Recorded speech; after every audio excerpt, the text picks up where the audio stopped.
Hey guys, I'm going to show you how to make an awesome three-dimensional robot, or a robot that looks like he has form.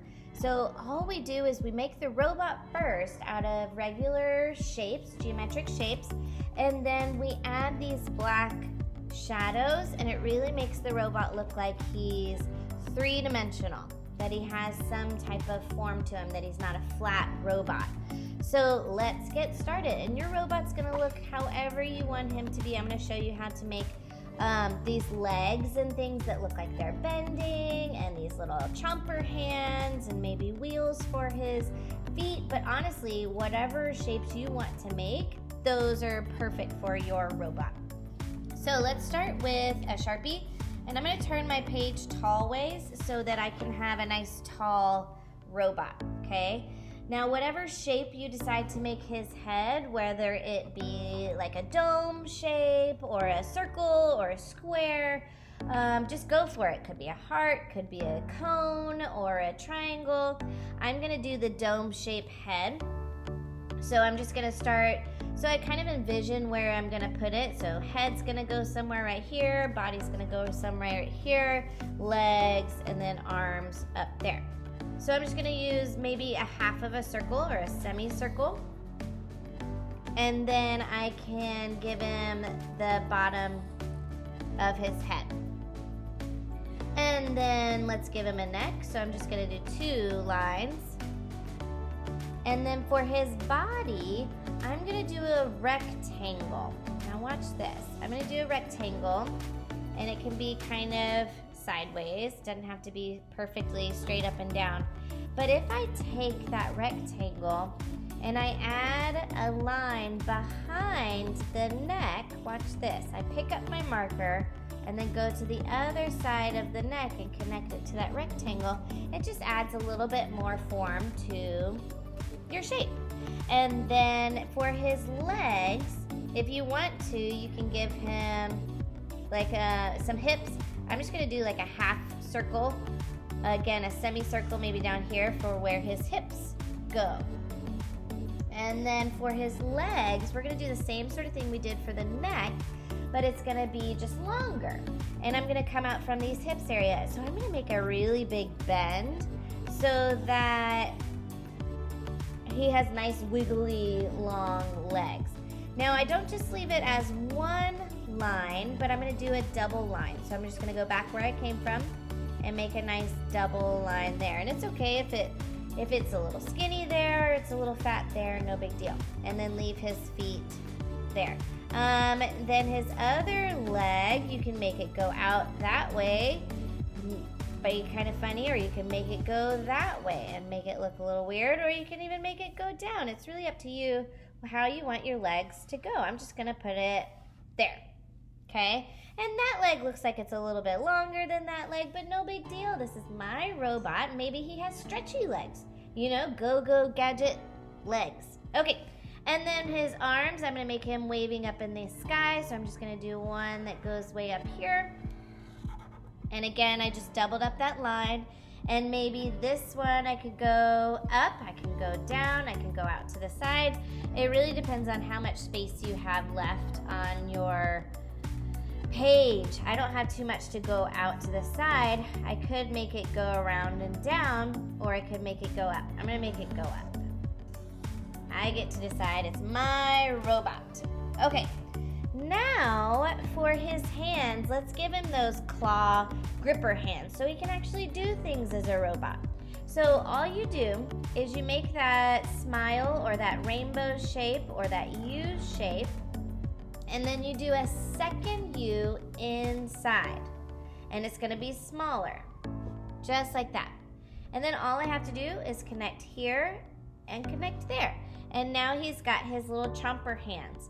And we'll go back and add some details here in a second. So give him the U shape, and then a U shape inside, and then connect here and connect there. Easy peasy. For his feet, if you want to give him wheels, or if you want to give him rectangles or triangles, honestly, it's up to you. I'm going to give him some wheels. So I'm just going to do a circle with a circle inside, and a circle with a circle inside. There we go. Now, robots are full of buttons and knobs and gadgets and lights and things like that. So you get to decorate your robot however you want. Like I could have my robot right here has a screen on his belly, and maybe he has little waves on that screen. Or maybe on this side, maybe he has little levers that you can move up and down. You get to decide, what does your robot do?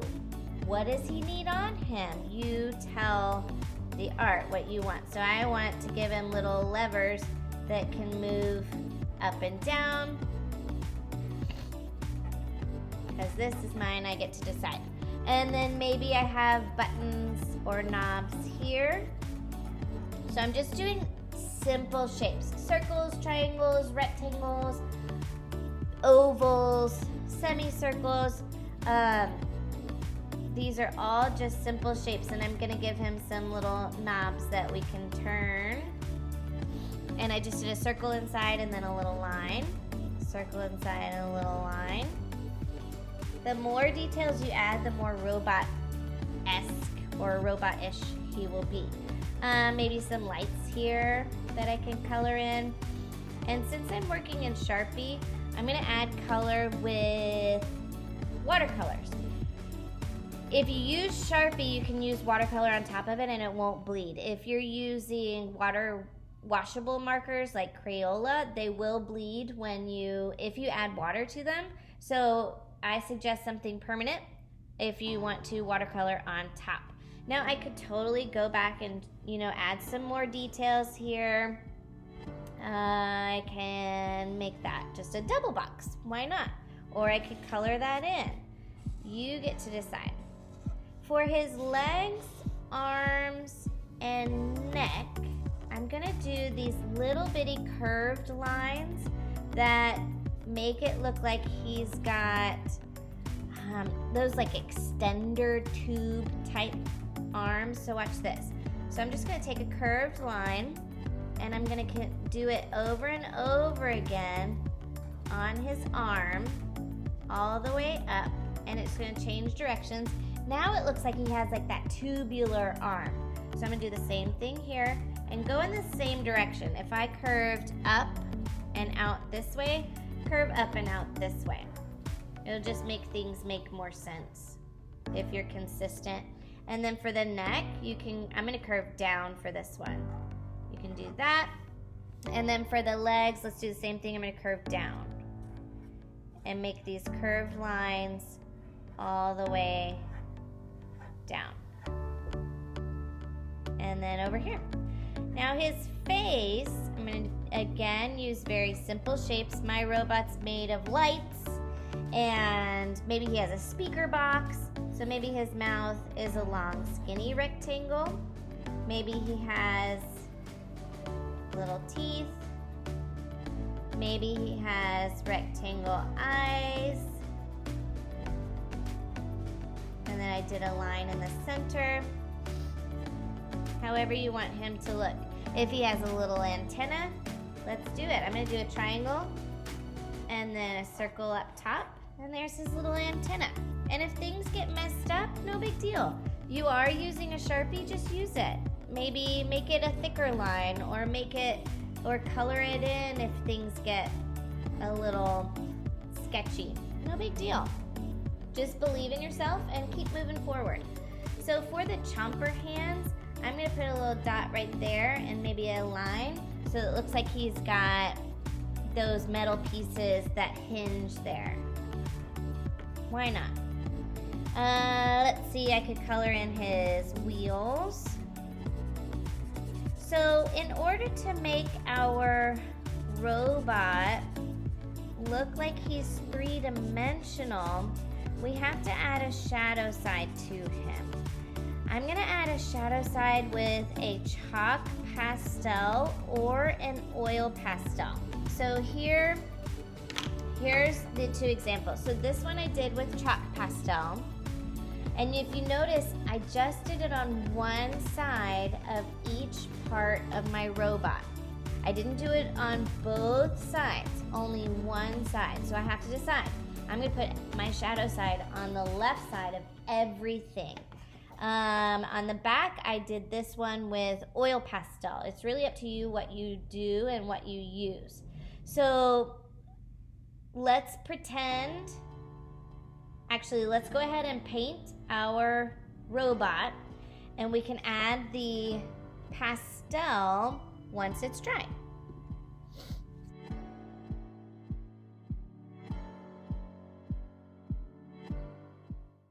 Don't forget to color the background. One thing I noticed as I was working, I really enjoy putting these dots on the robot. It seems to make him look more bolty, more metally. So if you want to, you can totally add some dots there, and it kind of looks like his rivets or like his bolts on his metal. So now that you have your robot painted, he's dry, you can even, once he's dry, you can even take some colored pencils and get into those tiny areas and really make sure that everything looks nice and finished and clean. Again, that high level of craftsmanship is really gonna make your robot look so much better. Now to do the shading, to do the shadow, you'll need either a black oil pastel or a black chalk pastel. You could even shade with your Sharpie. You could take the side of the robot's head and just make it a little bit thicker. Let's get a Sharpie that works. So all I'm doing is I'm thickening up one side of the robot's head. And you see how that sort of gave him a shadow? You can do this with your Sharpie and just thicken up just one side. And notice how I've got the left side on the head, the left side on the neck, the left side on the body. So I'm gonna make sure it's the left side on everything. Now some things have like an underside, so you could totally do it underneath. So I could do like an underneath shadow here, just make it a little bit thicker. So I'm gonna go to the left side of his hips, not the whole thing, but see how we're just getting that half of it a little bit thicker. So you can do this with your Sharpie. If you don't have any oil pastels or chalk pastels, you can do this with your Sharpie. So I'm just gonna do the left side of each part of my robot.